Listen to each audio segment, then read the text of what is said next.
કે ભાઈ તમે મન વચન અને કર્મથી કોઈ હરુપારા ગુરુ મારા ટૂંકો દઈને તો આ કાર્ય કર્યું ને આપણને જિજ્ઞાસા થઈ, આપણને તરસ લાગી, આપણને ભૂખ લાગી, તો આપણે ખાવા ઉપર જ્યાં પોણી જળ સેવા ઉપર જતા રહ્યા. એટલે જ્યાં સુધી તૃપ્તિ ના થાય ત્યાં સુધી આ વસ્તુ છીટી દે.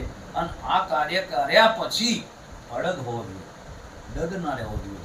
હાલુટીને કોઈ કહે કે ભાઈ આ તો તમે હોમ સમજાને અમારા ગુરુમાં ભાઈ અમારા ગુરુ મહારાજને અમને જે ભજન સમજાવ્યું ને અને હોમો બતાવીએ છે, ગુરુ કોઈ બતાવ્યું ને સેવા જ બતાવી છે. હોમો કોઈ તમારે ભૂસા બેહી ના રહેવાનું, ધ્યાન ના ધરવાનું, બધું કરવાનું, ધ્યાન રાખવાનું છે. ધ્યાન રાખશો તો મારા વાતો બધું કરવું પડશે. અને હોમો રહીને આ કાર્ય કરવાનું છે. શું આ બધા વ્યવહારો કમ્પ્લીટ કોઈ આપણે બધા ગુરુમુખ થયા બધું છોડી મેળવાનું થોડું છે નહીં. મોટું ભારે થયું, ભારે થયું એટલે દેખાય છે ને કે મારો બધો રશે કોક અવળું થાય ઘડી કોક ટીકા કરશે, થાય કે ના ભાઈ? જે આપણે કોરી સ્લેટમાં થાય એટલે મન ભાવે લાગે તો ખાડામાં પડી જાય તો કોઈ પણ હવે બરાબર બાજ નજર રાખીને ઓને હેડ ઉપર કે ન કરે ને હેડ કોઈ આપણી ટીકા ના કરી જાય.